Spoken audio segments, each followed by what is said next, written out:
Shalom.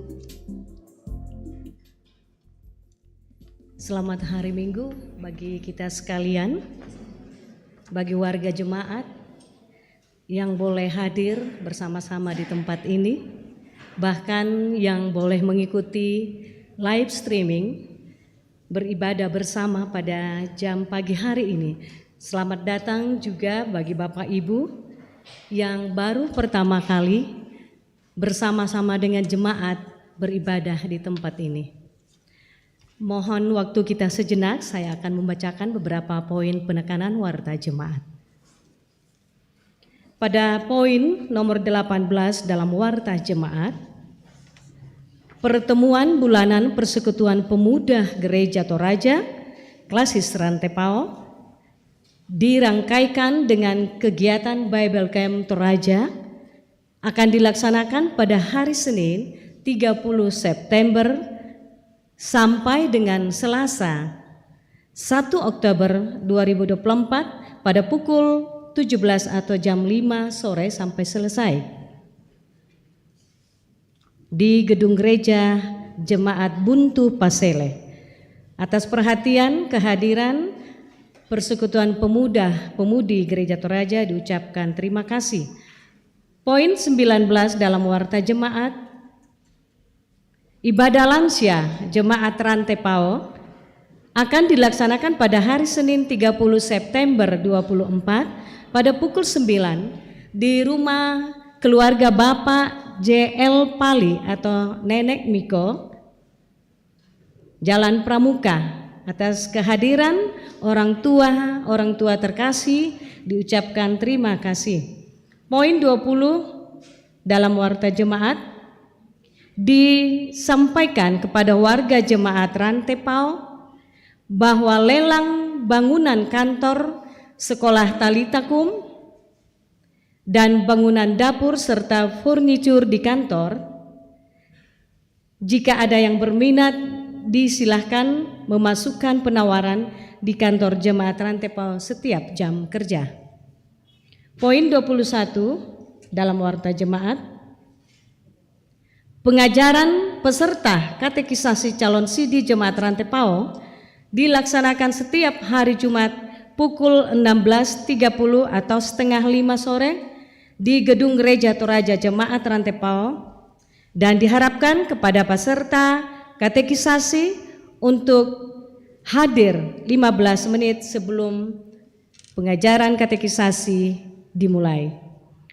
Poin 22 warta jemaat tentang perjamuan kudus sedunia. 1.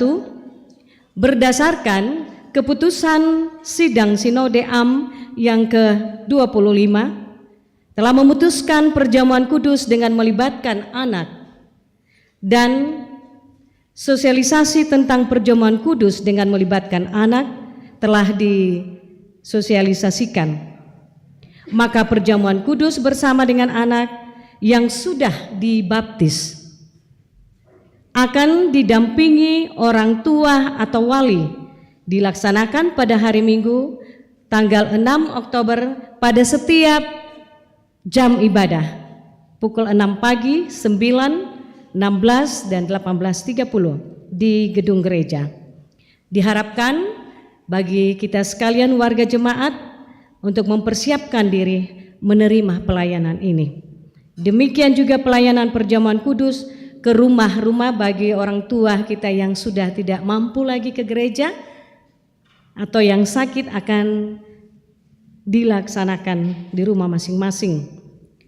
Kedua, dimohon dalam minggu persiapan perjamuan kudus, Bapak Ibu mempersiapkan diri kita, hati kita untuk masuk dalam perjamuan, dan boleh membacanya dalam warta jemaat.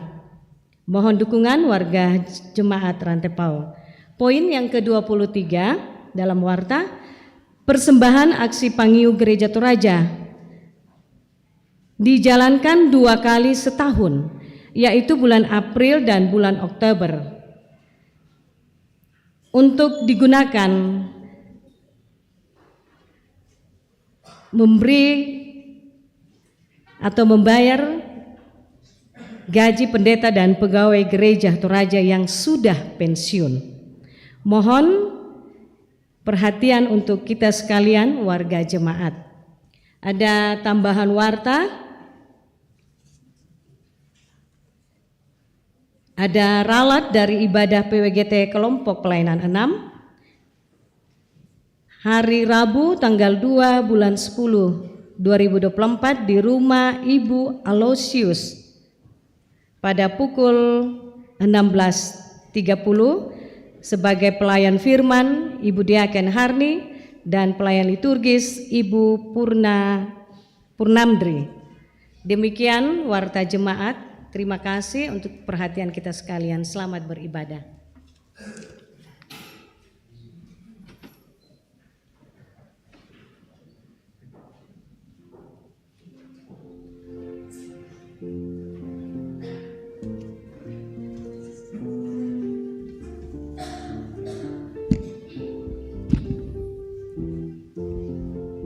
Shalom, selamat pagi, jemaat Tuhan yang sangat dikasihi di dalam Kristus Yesus. Mari kita tenangkan hati dan pikiran kita. Kita mulai ibadah pagi ini. Kita percaya bahwa karena kasih Tuhanlah kita ada di sini, menghadap hadirat-Nya, mengalami perjumpaan dengan Tuhan. Sungguh indah kehidupan kita saat ini. Ketika kita hidup di dalam kedamaian dan keakraban satu dengan yang lain. Demikianlah yang tertenun melalui persekutuan seperti yang dialami pada saat ini.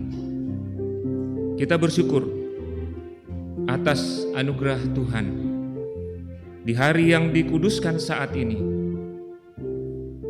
Dia memperkenankan kita datang menghampiri hadirat-Nya dengan terus mempunyai garam dalam diri kita yang membawa kehidupan yang damai.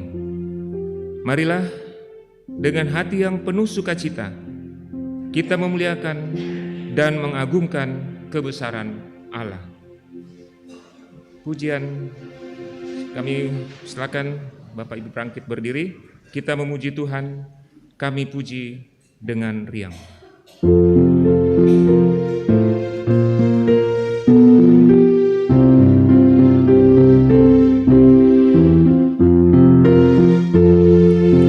Kami puji dengan riang di kau Allah yang besar, bagai bunga terima siang, hati kami pun mekar. Kabut dosa dan derita, kebimbangan telah lenyap, sumber suka yang abadi, beri sinar-Mu menyerah. Kau memberi, Kau mengampuni, Kau limpahkan rahmat-Mu, sumber air hidup pria, lautan kasih dan restu, yang mau hidup dalam kasih, Kau jadikan milik-Mu, agar kami menyayangi, meneladan kasih-Mu.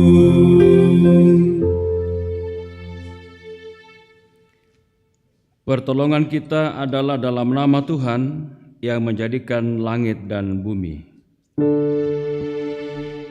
Amin, amin,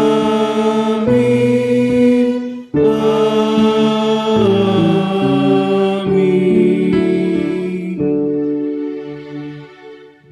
Salam dari semua orang kudus, kasih karunia menyertai kamu sekalian. Menyertai-Mu juga.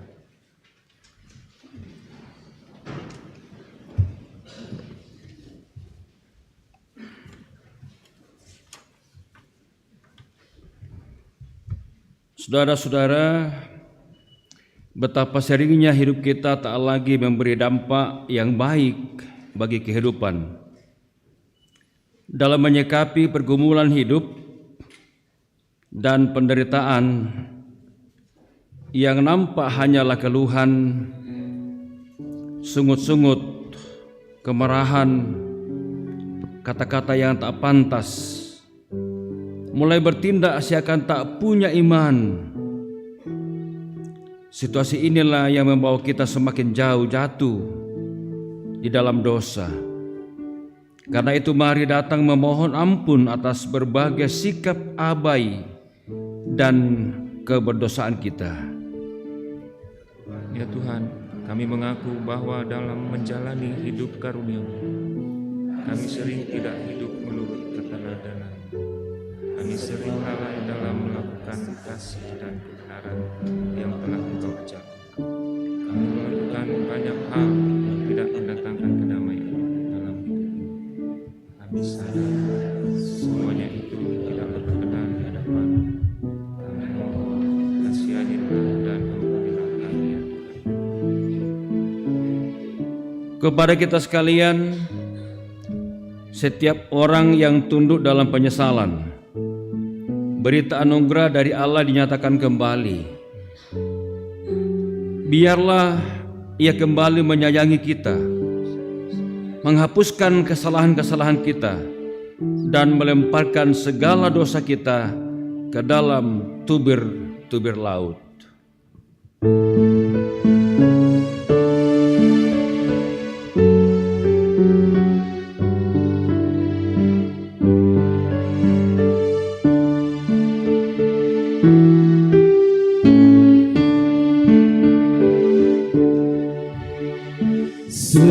Setiamu Tuhanku tiada bertara, dikala suka di saat gelap. Kasih-Mu Allahku tidak berubah. Kaulah pelindung abadi kekal. Setiamu Tuhanku mengharu hatiku. Setiap pagi bertambah jelas. Yang ku perlukan tetap Kau berikan, sehingga aku pun puas lelas.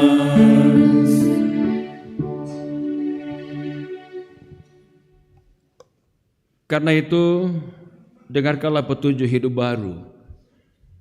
Hendaklah kamu selalu mempunyai garam dalam dirimu dan selalu hidup berdamai yang seorang dengan yang lain.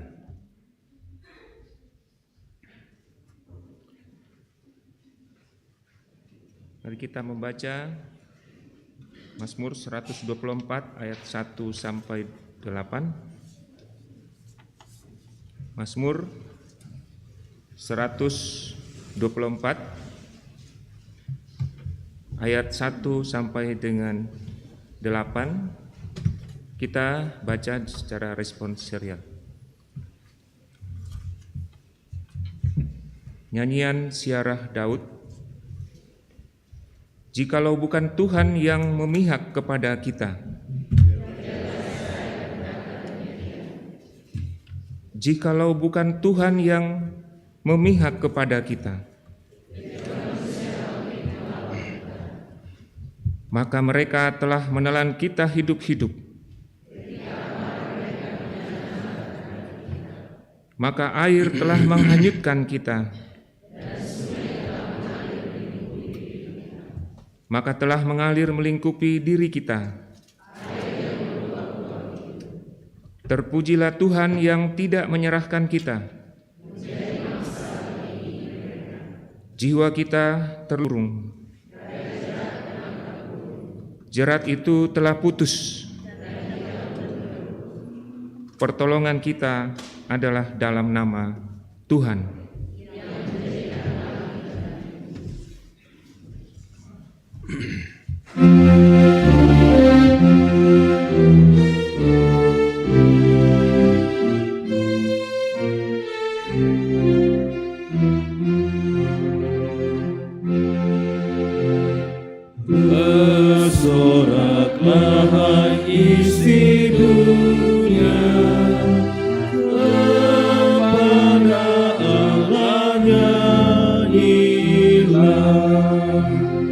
besar dan tinggi sesungguhnya, kemuliaan namanya. Katakanlah kepada Tuhan, Yahu alangkah dahsyatnya perbuatanmu sekalian, setrumu mesti menyerah. Perbuatannya kamu lihat, yang dahsyat manusia. Olehnya laut menjadi darah, dan air sungai dibelah. Di jalan yang telah terbuka, berjalan kami ke seberang, memujinya bersuka-suka, dan masuk ke negeri senang.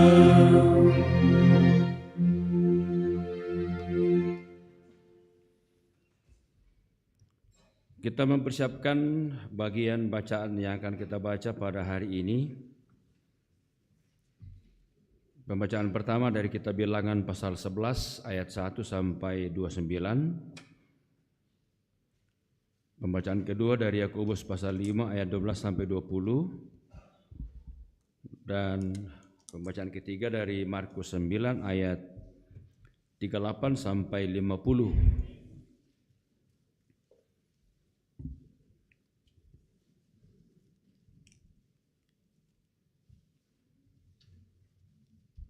Mari saudara-saudara kita tundukkan kepala dan kita berdoa. Di hadapan-Mu Tuhan kami datang tundukkan kepala dalam kerinduan beribadah dan menyembah Tuhan. Mensyukuri segala kebaikan Tuhan yang begitu baik kami nikmati seminggu yang lalu. Dan hari ini kami datang Tuhan menguduskan hari yang Allah kuduskan ini. Kami akan membaca dan mendengarkan firman-Mu. Tolong kami Allah Roh Kudus, buka akal pikiran kami sekalian. Sehingga ketika firman Allah kami baca, kami dengarkan, firman itu tumbuh subur di hati kami. Demikian ketika sebentar Tuhan hamba-Mu ini menjelaskan makna firman itu. Ya Allah Roh Kudus, anugerahkan kepada hamba-Mu ini hikmat, kuasa dan kemampuan, sehingga hamba-Mu dapat menjelaskan firman-Mu dengan baik. Berbicaralah Tuhan, kami sedia mendengar. Di dalam nama Yesus Tuhan dan Juru Selamat, kami sampaikan doa ini. Amin. Pembacaan kita dari Bilangan 11 ayat 1 sampai ayatnya yang ke-29. Bilangan 11 ayat 1 sampai dengan 29. Firman Tuhan. Api Tuhan. Pada suatu kali bangsa itu bersungut-sungut di hadapan Tuhan tentang nasib buruk mereka. Dan ketika Tuhan mendengarnya, bangkitlah murkanya. Kemudian menyalalah api Tuhan di antara mereka dan merajalela di tempat perkemahan. Lalu berteriaklah bangsa itu kepada Musa, dan Musa berdoa kepada Tuhan, maka padamlah api itu. Sebab itu orang menamai tempat itu Tabera, karena telah menyala api Tuhan di antara mereka. Orang-orang bajingan yang ada di antara mereka kemasukan nafsu rakus, dan orang Israel pun menangislah pula serta berkata, siapakah yang akan memberi kita makan daging? Kita teringat kepada ikan yang kita makan di Mesir dan tidak bayar apa-apa, kepada mentimun dan semangka, bawang prei, bawang merah dan bawang putih. Tetapi sekarang kita kurus kering, tidak ada sesuatu apapun, kecuali manna ini saja yang kita lihat. Adapun manna itu seperti ketumbar dan kelihatannya seperti damar, bedola. Bangsa itu berlari kian kemari untuk memungutnya, lalu menggilingnya dengan batu kilangan atau menumbuknya dalam lumpang. Mereka memasaknya dalam periuk dan membuatnya menjadi roti bundar. Rasanya seperti rasa penganan yang digoreng. Dan apabila embun turun di tempat perkemahan pada waktu malam, maka turunlah juga manna di situ. Ketika Musa mendengar bangsa itu, yaitu orang-orang dari setiap kaum, menangislah di depan pintu kemahnya. Bangkitlah murka Tuhan dengan sangat, dan hal itu dipandang jahat oleh Musa. Lalu berkatalah Musa kepada Tuhan, "Mengapa kau perlakukan hambamu ini dengan buruk? Dan mengapa aku tidak mendapat kasih karunia di matamu, sehingga engkau membebankan kepadaku tanggung jawab atas seluruh bangsa ini? Akukah yang mengandung seluruh bangsa ini, atau akukah yang melahirkannya, sehingga engkau berkata kepadaku, pangkulah dia seperti pak pengasuh memangku anak yang menyusu, berjalan ke tanah yang kau janjikan dengan bersumpah kepada nenek moyangnya? Dari manakah aku mengambil daging untuk diberikan kepada seluruh bangsa ini? Sebab mereka menangis kepadaku dengan berkata, berilah kami daging untuk dimakan. Aku seorang diri tidak dapat memikul tanggung jawab atas seluruh bangsa ini, sebab terlalu berat bagiku. Jika engkau berlaku demikian kepadaku, sebaiknya engkau membunuh aku saja, jika aku mendapat kasih karunia di matamu, supaya aku tidak harus melihat celakaku. Lalu berfirmanlah Tuhan kepada Musa, kumpulkanlah di hadapanku dari antara para tua-tua Israel 70 orang, yang kau ketahui menjadi tua-tua bangsa dan pengatur pasukannya.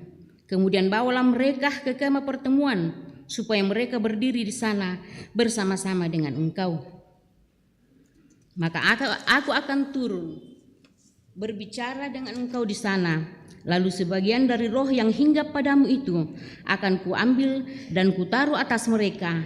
Maka mereka bersama-sama dengan engkau akan memikul tanggung jawab atas bangsa itu. Jadi tidak usah lagi engkau seorang diri memikulnya. Tetapi kepada bangsa itu haruslah kau katakan, kuduskanlah dirimu untuk besok, maka kamu akan makan daging. Sebab kamu telah menangis di hadapan Tuhan dengan berkata, siapakah yang akan memberi kami makan daging? Begitu baik keadaan kita di Mesir, bukan? Tuhan akan memberi kamu daging untuk dimakan. Bukan hanya 1 hari kamu akan memakannya, bukan 2 hari, bukan 5 hari, bukan 10 hari, bukan 20 hari, tetapi genap sebulan lamanya, sampai keluar dari hidungmu dan sampai kamu muak karena kamu telah menolak Tuhan yang ada di tengah-tengah kamu, dan menangis di hadapannya dengan berkata, untuk apakah kita keluar dari Mesir? Tetapi kata Musa, bangsa yang ada bersama aku ini berjumlah 600.000 orang berjalan kaki. Namun engkau berfirman, daging akan kuberikan kepada mereka, dan genap sebulan lamanya mereka akan memakannya. Dapatkah sekian banyak kambing domba dan lembu sapi disembelih bagi mereka, sehingga mereka mendapat cukup? Atau dapatkah ditangkap segala ikan di laut bagi mereka, sehingga mereka mendapat cukup? Tetapi Yesus Tuhan menjawab Musa, masakan kuasa Tuhan akan kurang untuk melakukan itu? Sekarang engkau akan melihat apakah firmanku terjadi kepadamu atau tidak. Setelah Musa datang keluar, disampaikannya firman Tuhan itu kepada bangsa itu. Ia mengumpulkan 70 orang dari para tua-tua bangsa itu dan menyuruh mereka berdiri di sekeliling kemah. Lalu turunlah Tuhan dalam awan dan berbicara kepada Musa.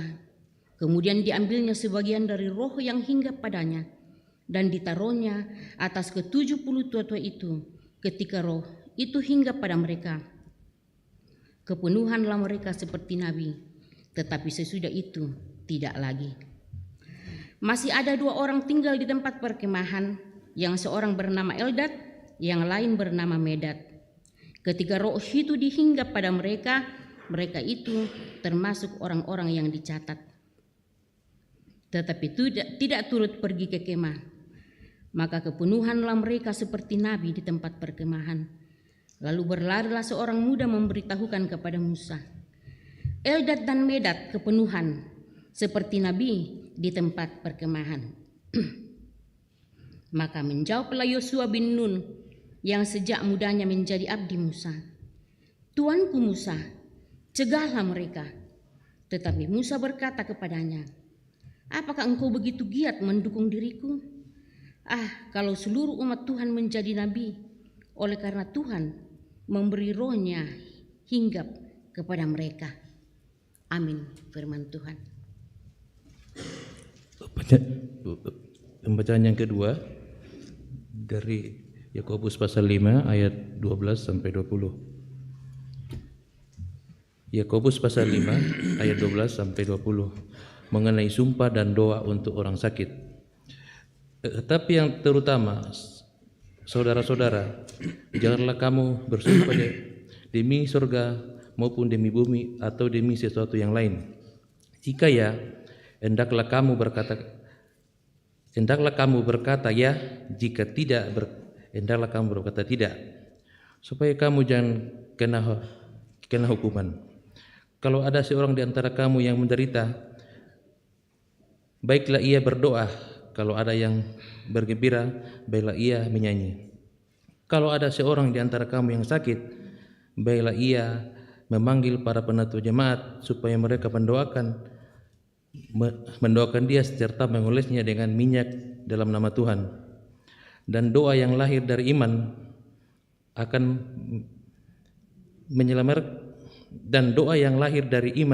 adalah menyelamatkan orang yang sakit, dan Tuhan akan membangunkan dia. Dan jika dia telah berbuat dosa, maka dosanya itu akan diampuni. Karena itu, hendaklah kamu saling mengaku dosamu dan saling mendoakan, supaya kamu sembuh. Doa orang yang benar bila dengan yakin didoakan sangat besar kuasanya. Elia adalah manusia biasa sama seperti kita, dan ia telah bersungguh-sungguh berdoa supaya hujan jangan turun, dan hujan tidak turun di bumi selama 3 tahun dan 6 bulan. Lalu ia berdoa pula, dan langit menurunkan hujan dan bumi pun mengeluarkan buahnya. Saudara-saudaraku, jika ada di antara kamu yang menyimpan dari kebenaran dan ada orang yang membuat dia berbalik, ketahuilah bahwa barang siapa yang membuat orang berdosa berbalik dari jalan yang sesat, ia akan menyelamatkan jiwa orang itu dari maut dan menutupi banyak dosa. Amin, firman Tuhan. Haleluya. Haleluya, haleluya, haleluya.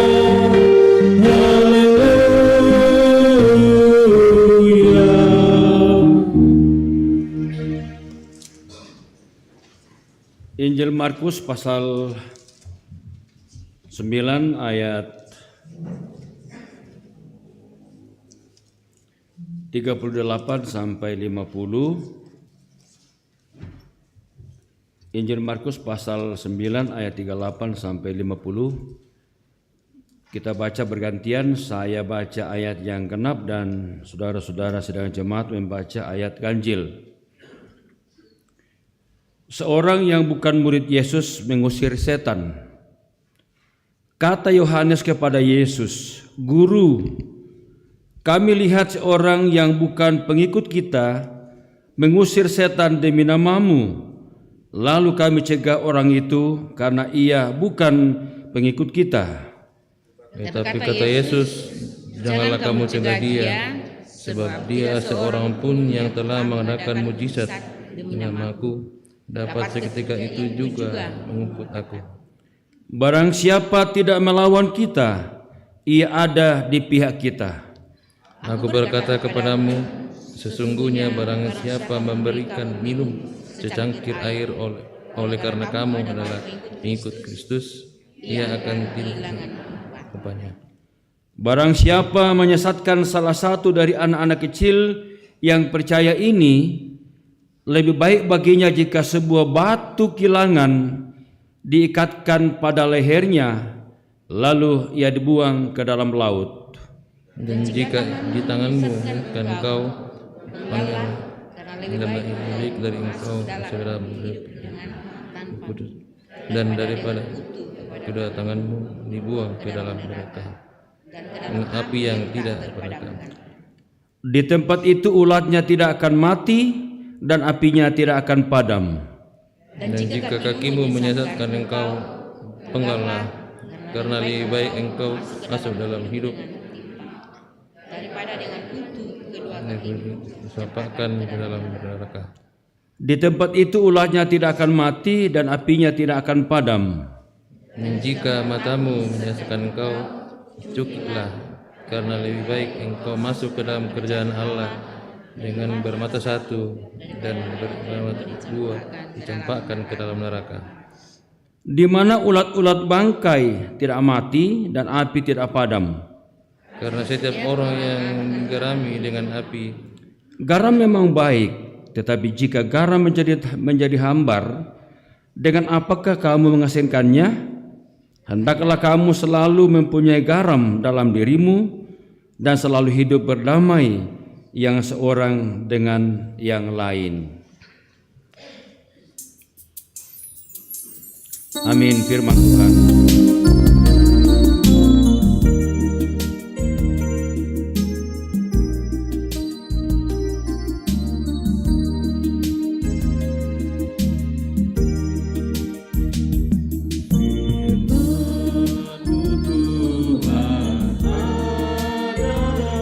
Kebun penuh kembang yang datang ingin memetik, bersuka dan senang. Firman-Mu tambang yang penuh permata mulia. Kecewa siapapun yang mau menggalinya.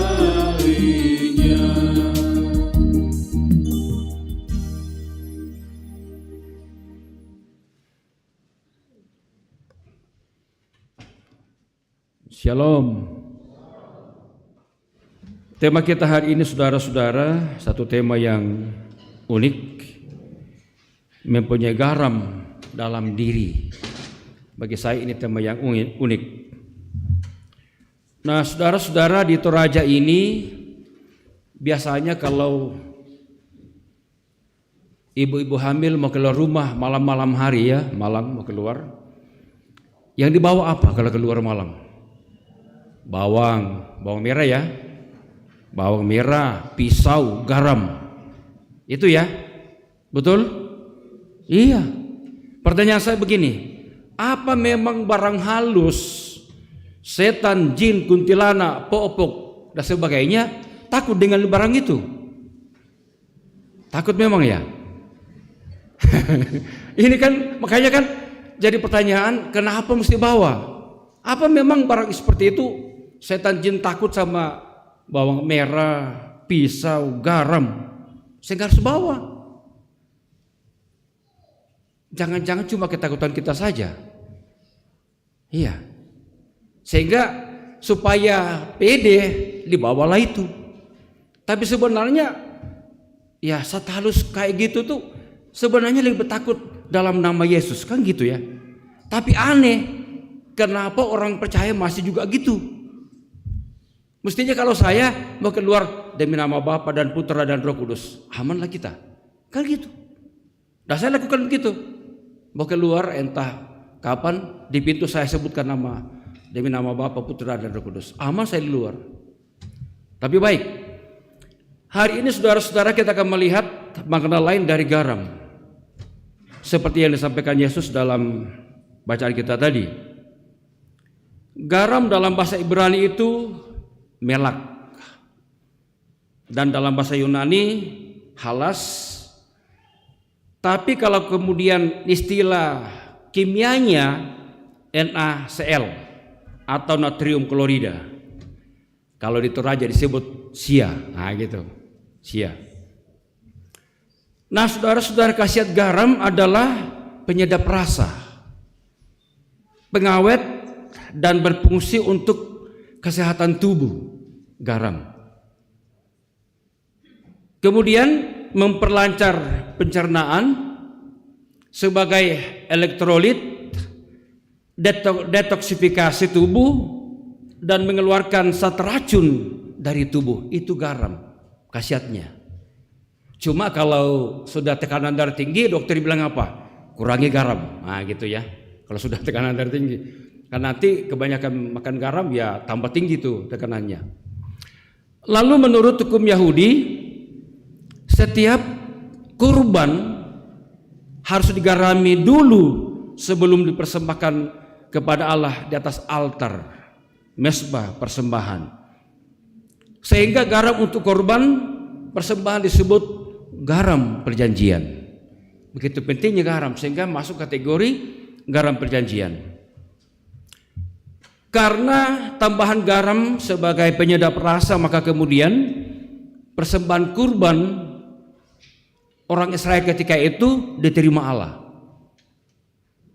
Ya kesannya enak lah.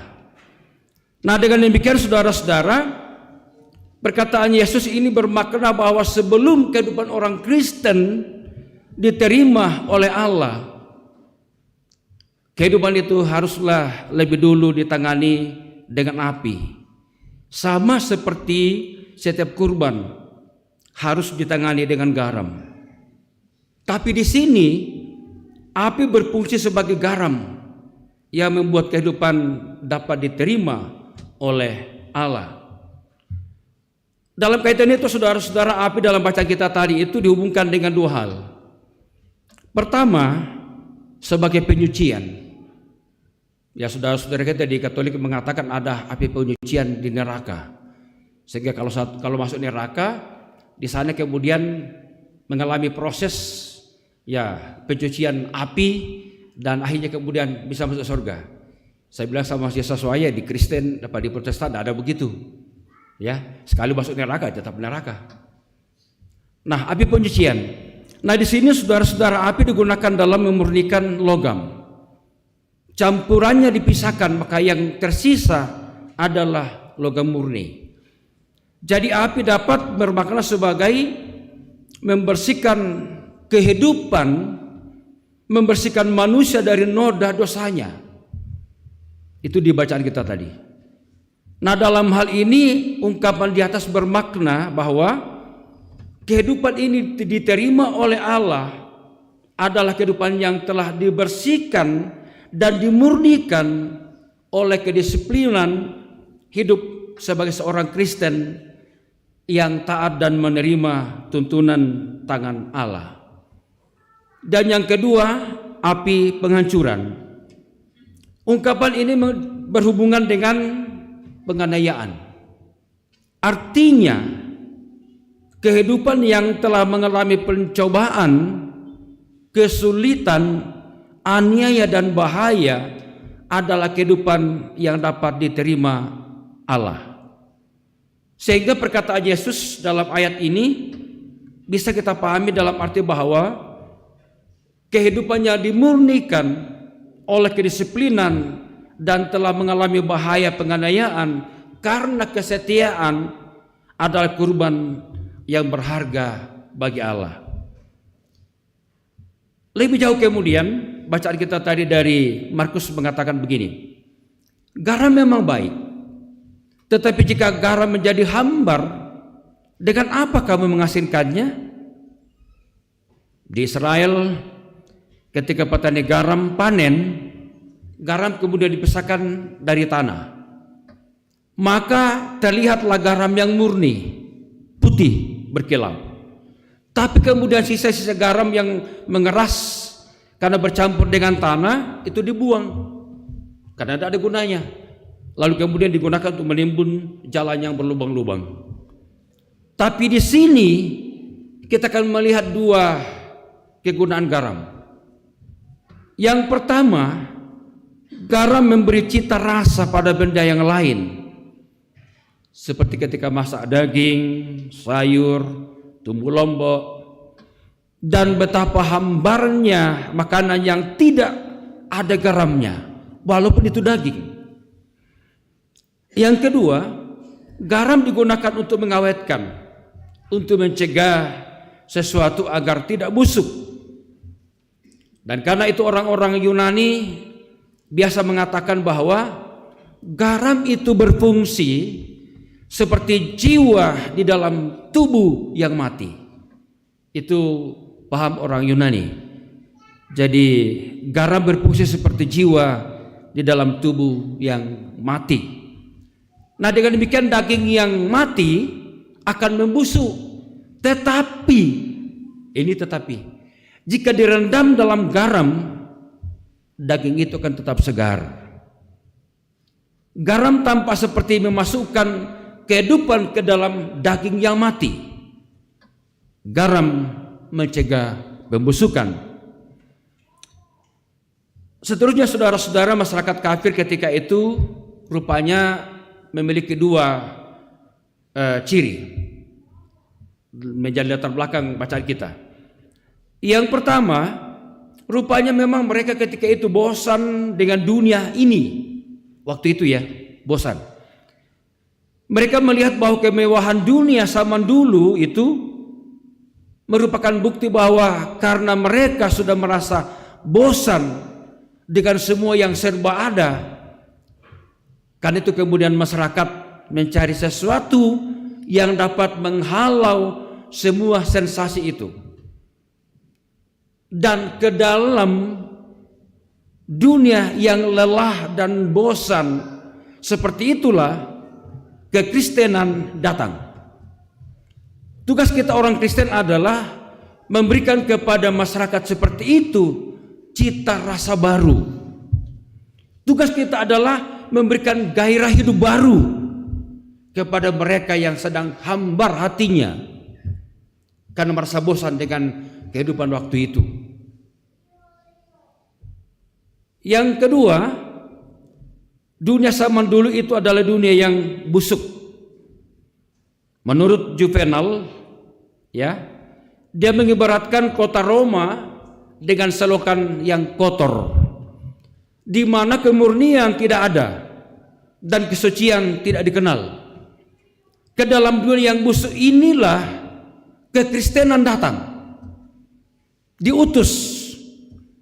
Dan karena itu saudara-saudara, memang tugas orang Kristen adalah untuk apa? Membawa antiseptik, anti racun ke dunia yang membusuk itu. Supaya apa? Dunia ini bergairah dan hidup karenanya. Itu tugas kita, tugas saudara dan saya. Sama seperti garam yang mengalahkan kebusukan yang akan menyerang daging mati, demikian juga kekristenan akan menyerang kebusukan dunia dan mengubahnya menjadi dunia yang baru dan bermakna. Sehingga demikian saudara-saudara, perkataan Yesus ini menantang orang Kristen, saudara dan saya, agar kita berguna dan membawa pengaruh baik bagi sesama. Itu tugas kita, berguna dan membawa pengaruh baik bagi sesama. Bahwa dunia ini memerlukan cita rasa dan kemurnian yang hanya dapat diberikan oleh orang Kristen utusan Tuhan. Pertanyaan, jika orang Kristen kehilangan semangat, kehilangan kemurnian kehidupan Kristiani, kehilangan garam dalam dirinya, dari mana lagi dunia ini memperoleh semuanya itu, sehingga jangan pernah saudara-saudara kita kehilangan garam dalam tubuh kita. Tugas kita ialah menggarami. Artinya apa? Membagikan gairah hidup baru, membagikan keselamatan kepada orang lain yang sedang hambar. Saudara-saudara, ayat 50b berkata begini: hendaklah kamu selalu mempunyai garam dalam dirimu dan selalu hidup berdamai yang seorang dengan yang lain. Di sini garam harus dimengerti dalam arti kemurnian. Orang-orang zaman dulu mengatakan bahwa tidak ada dunia yang lebih murni dibandingkan dengan garam. Sebab garam itu terdiri dari dua hal termurni, satu matahari dan kedua air laut. Itu sebabnya warna garam yang putih berkilau adalah gambaran tentang kemurnian. Dan dengan demikian ungkapan ini bermakna hendaklah kamu, saudara dan saya, selalu memiliki pengaruh yang memurnikan dari kuasa Kristus. Hendaklah kamu membawa berkat bagi banyak orang, karena justru itu kita diutus dan disuruh ke dalam dunia.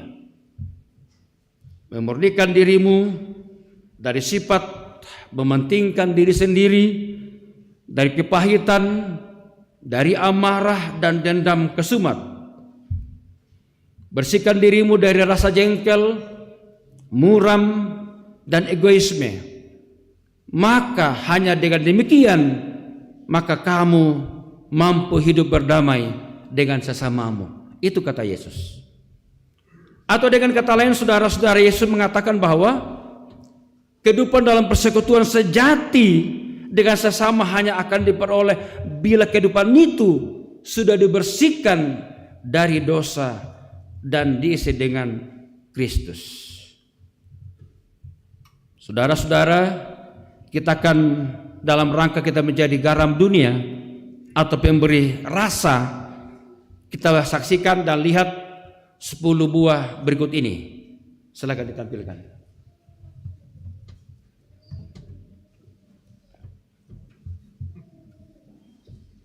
Ya. Yang pertama, markisa. Artinya apa? Mari kita sabar. Nah, gitu. Menjadi garam itu harus sabar. Ketika orang marah-marah, jengkel, ya, markisa mengatakan mari kita sabar. Itu satu. Nah, kita jadi garam itu. Yang kedua, stroberi. Selalu introspeksi diri dan belajar rendah hati. Itu. Ya. Ketiga, salah. Selalu baik dalam bertindak. Asal jangan salah kedo. Nah, gitu ya. Ya tak? 4. Jeruk. Jangan berbuat buruk. Makanya jangan jeruk makan jeruk. Wah, itu enggak boleh tuh. Ya, jangan berbuat buruk. 5. Pisang. Pantang iri hati dan sombong dan angkuh. Itu pisang. Jadi pisang itu pantang iri hati, sombong dan angkuh. Jadi kalau suka makan pisang, ingat itu. Tidak boleh iri hati, sombong dan angkuh. Tidak boleh. 5. Anggur. Apakah Anda gemar bersyukur? Ciri orang yang diselamatkan adalah apa? Gemar bersyukur. Membagi berkat yang kita miliki. 7. Melon. Senang dan gemar menolong orang lain. Nah, gitu. Jangan nanti karena memang punya kepentingan baru tolong, kalau tidak. 8. Talas. Tak ada kata malas. Ini bagi anak sekolah dan yang kuliah. Tidak boleh malas. Anda malas tidak sukses. Gagal bisa. Karena itu ya ingatlah, talas. Tidak boleh ada kata malas. Untuk meraih mimpimu. 9. Mentimun. Menuntut ilmu tidak hanya melamun. Nah, jadi kalau hanya melamun, selama ini suka melamun saja, ya selalu di tangan hanya HP, ingat, hentikan itu, ya. belajar supaya apa? Sukses. Dan terakhir, tobat sebelum mati. Wah. Ya, sebelum mati tobat. Karena kalau tidak bertobat itu bahaya. Nah, baik saudara-saudara, konon di suatu daerah hiduplah satu keluarga. Keluarga ini rukun dan damai. Punya 3 orang anak. Anak pertama, kedua tinggal di kampung. Garap tanahnya orang tua, ya mendamping orang tua. Anak terakhir bungsu pergi ke kota sekolah, kuliah. Satu kali datang berita dari kampung, udah kayak sekarang ada HP. Dulu cuma titip pesan atau surat. Datang berita di kampung, pulang bapak sakit, hampir mati. Kaget dia. Tapi sebelum pulang, dia tidak lupa kemudian ke pasar. Ke pasar membeli garam, betul segenggam dia bawa, dibeli-beli, kantongi bawa pulang. Nah, kenapa? Karena waktu itu memang saudara-saudara zaman penjajahan Jepang itu garam susah. Dan itu taktiknya Jepang membuat yang jadi dijajah ini supaya jangan punya kekuatan, garam dihilangkan supaya orang tidak suka makan, ya kurus, tidak punya kekuatan melawan.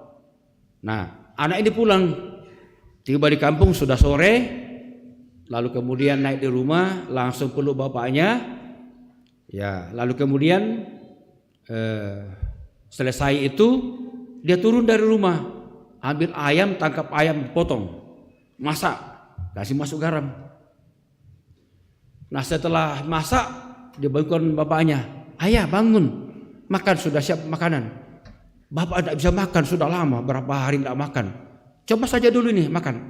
Anaknya kemudian cicipi airnya dulu. Begitu dicicipi, wah enak. Kenapa enak? Sudah ada garamnya. Nah, itu dia. Akhirnya bapak ini karena sudah ada garam, ya kemudian sudah mulai makan kembali dan sehat.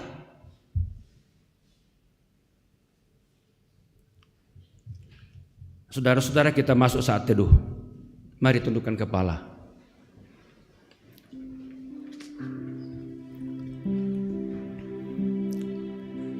Dunia membutuhkan kita sebagai garam.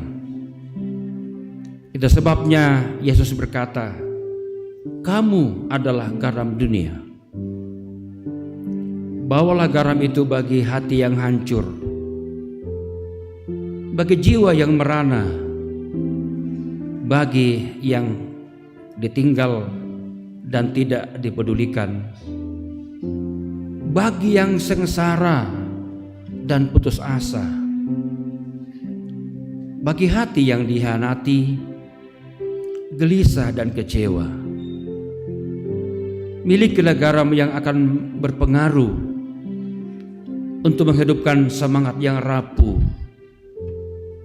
menyegarkan hati yang beku, memberi pertolongan bagi yang kesulitan, dan menjadi pengaruh baik bagi sesama, membagikan keselamatan bagi orang lain. Jadilah garam dunia dan bawalah garam itu di mana saja saudara berada. Amin.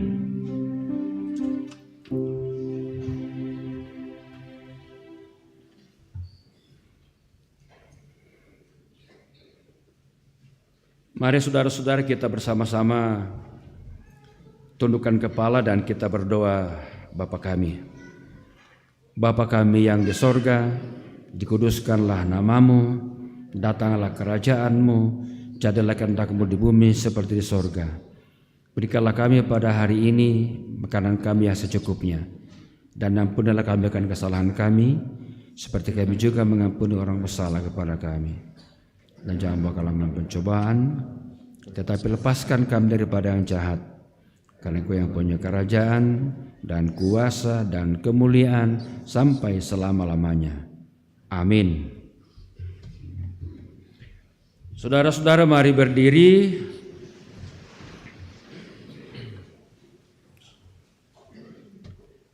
Dan bersama-sama kita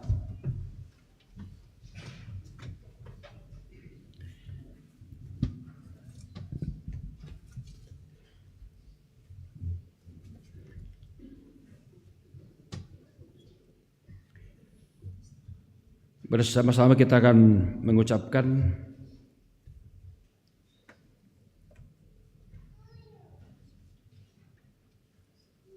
ada teksnya ya? Ada teksnya? Ada ya? Ya. Tidak ada. Ya? Tidak ada teks. Ya, kalau tidak ada kita ganti dengan pengukuhan iman rasuli. Bersama-sama kita akan mengucapkan pengakuan iman rasuli. Aku percaya kepada Allah, Bapa yang Maha Kuasa, Khalik langit dan bumi, dan kepada Yesus Kristus, Anaknya yang tunggal Tuhan kita, yang dikandung daripada Roh Kudus, lahir dari anak darah Maria, yang menderita di bawah pemerintahan Pontius Pilatus, disalibkan, mati dan dikuburkan, turun ke dalam kerajaan maut. Pada hari yang ketiga, bangkit pula dari antara orang mati, naik ke sorga, duduk di sebelah kanan Allah, Bapa yang Maha Kuasa, dan akan datang dari sana untuk menghakimi hidup dan yang mati. Aku percaya kepada Roh Kudus, gereja yang kudus, dan 6 persekutuan orang kudus, pengampunan dosa, kebangkitan daging, dan hidup yang kekal. Amin. Silahkan duduk.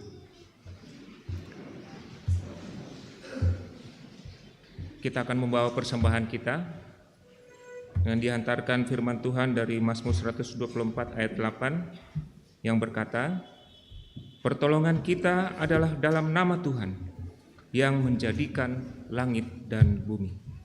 Sambil persembahan dijalankan, kita menyanyikan syukur padamu ya Allah.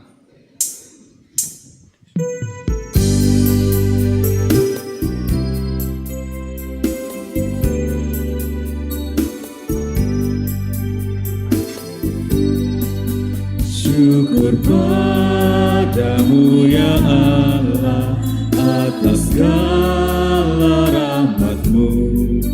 Syukur atas kecukupan dari kasih-Mu penuh.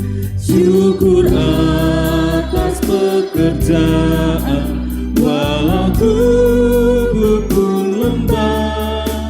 Syukur atas kasih sayang dari sanak dan teman.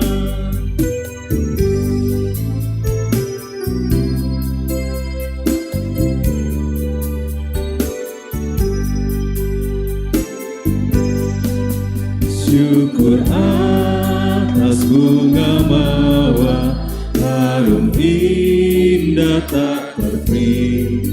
Syukur atas awan hitam dan mentari berseri.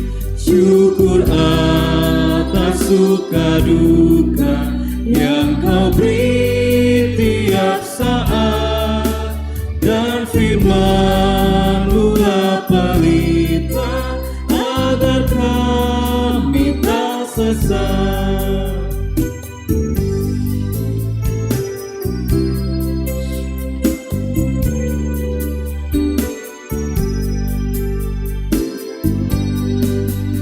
Syukur atas keluarga penuh kasih yang mesra.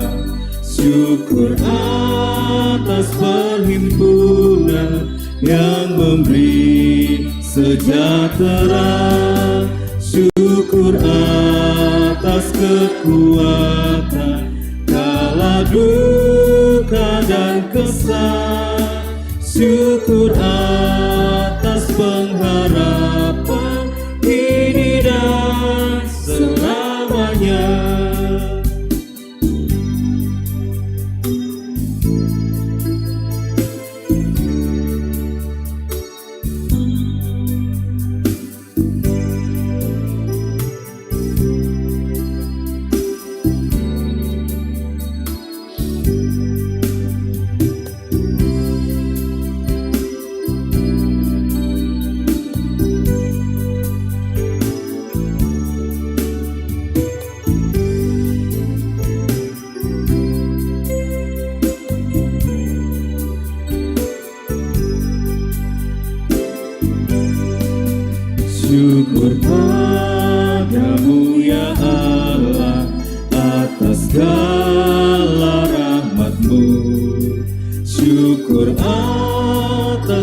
kecukupan dari kasih-Mu penuh.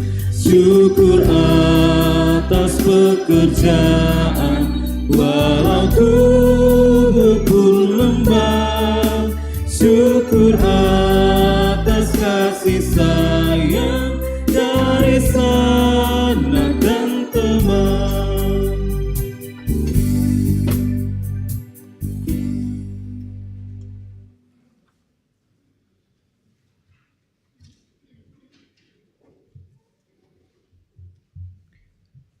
Kita masuk dalam doa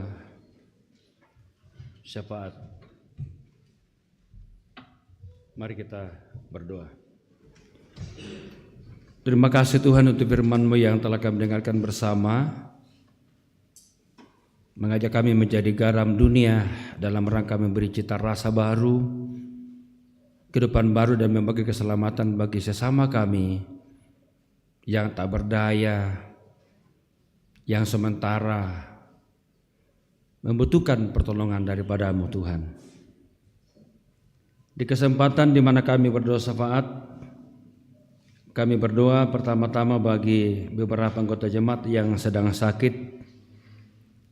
Bapak Hosia Karaeng, Bapak Ajon Lande, Bapak Octavianus Pasolang, Bapak JL Pali, Ibu Diaken Yukarni Eljeri, Nenek Cio Opadea, Ibu Deka Tonapa, Ibu Albertin Kala, Ibu Agustina Patta, Ibu Francisca Dara, Bapak De Oni Alulinggi, Mama Axel, Bapak Orbarundo Padang, dan istri Ibu Yuliana Palin.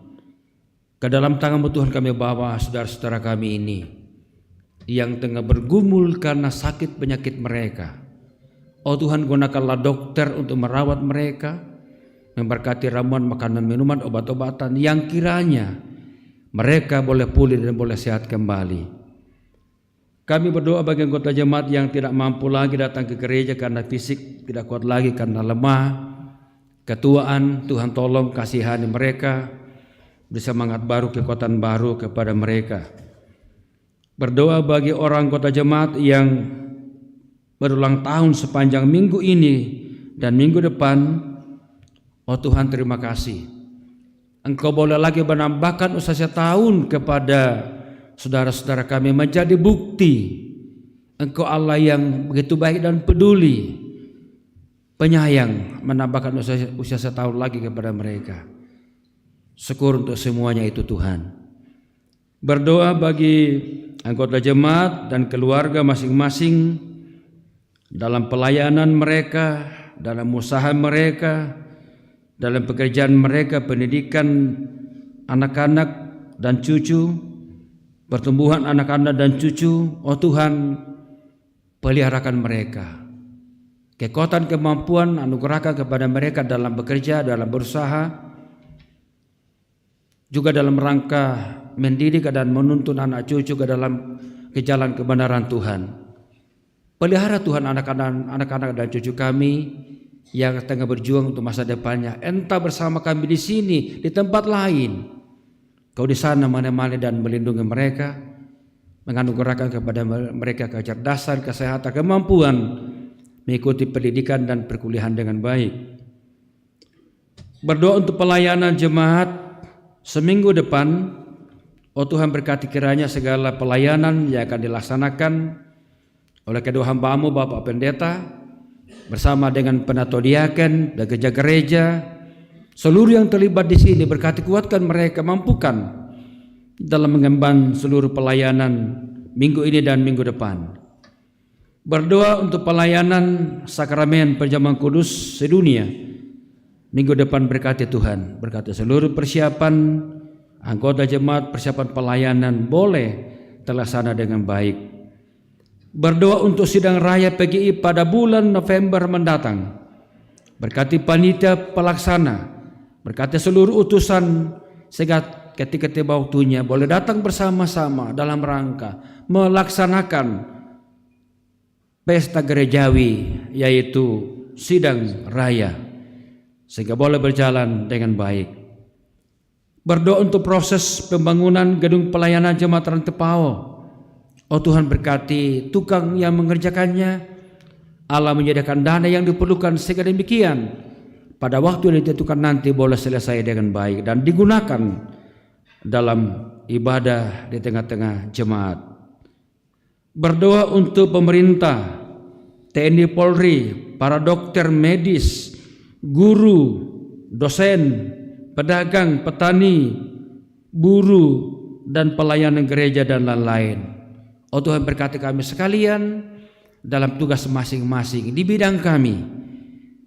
Terutama Tuhan, kiranya bangsa dan negara kami ini baik-baik saja menjelang pemilu kada.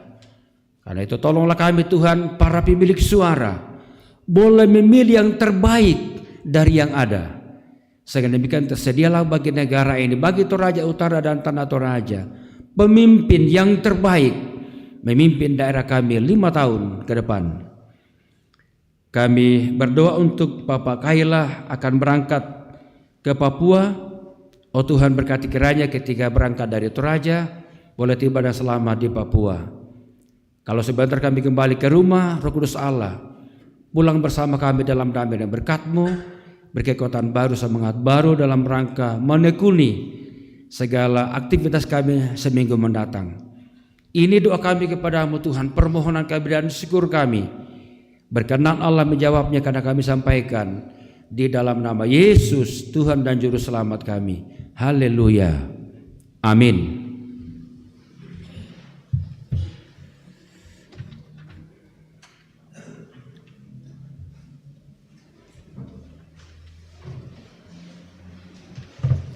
Saudara-saudara, kita memuji Tuhan dari Mazmur 67, ya Allah kasih-Mu kiranya.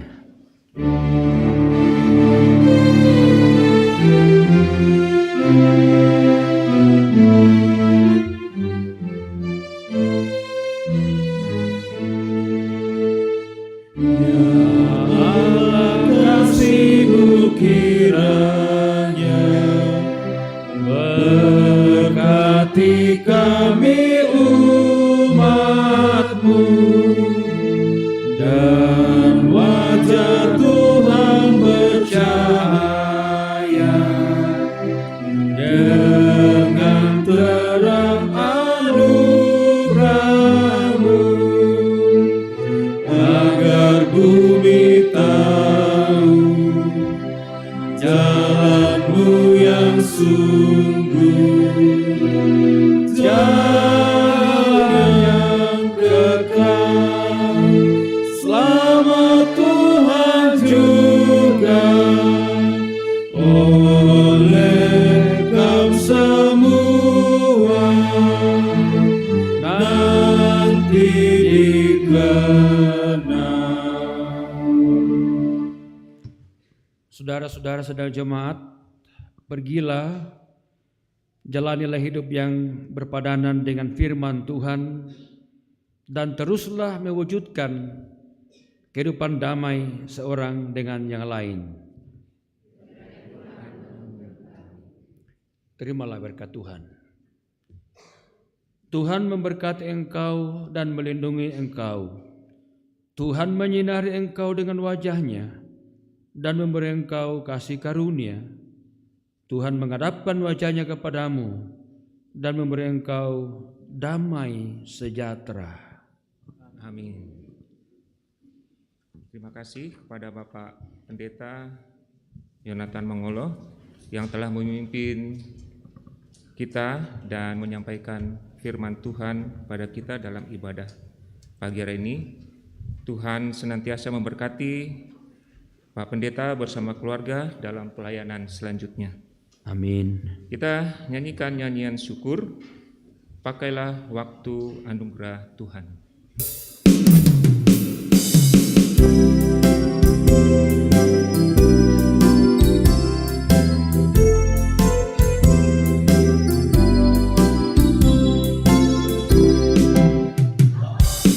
Pakailah waktu anugerah Tuhanmu, hidupmu singkat bagaikan kembang, mana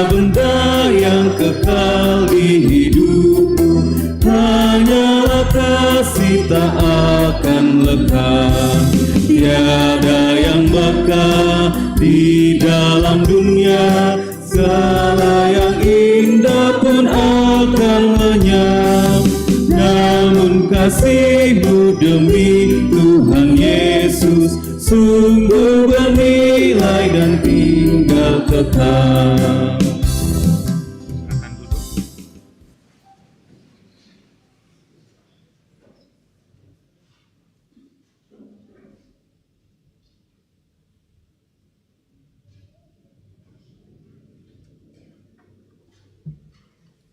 Terima kasih, selamat berhari Minggu. Tuhan memberkati kita semua.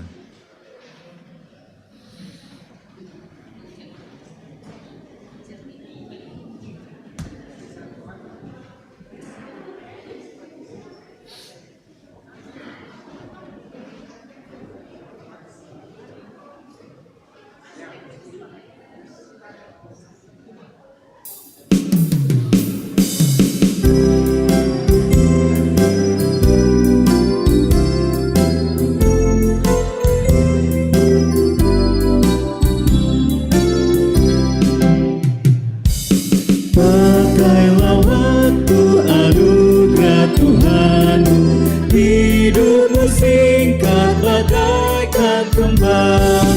Mana benda yang kekal di hidupmu, hanyalah kasih tak akan lekang. Tiada yang bakal di dalam dunia, segala yang indah pun akan lenyap. Namun kasih-Mu demi Tuhan Yesus sungguh bernilai dan tinggal tetap. Pakailah waktu anugerah Tuhan-Mu, hidupmu singkat bagaikan kembang. Mana benda yang kekal di hidupmu, hanyalah kasih tak akan lekang. Tiada yang bakal di dalam dunia, segala yang indah pun akan lenyap. Namun kasih-Mu demi Tuhan Yesus sungguh bernilai dan tinggal tetap.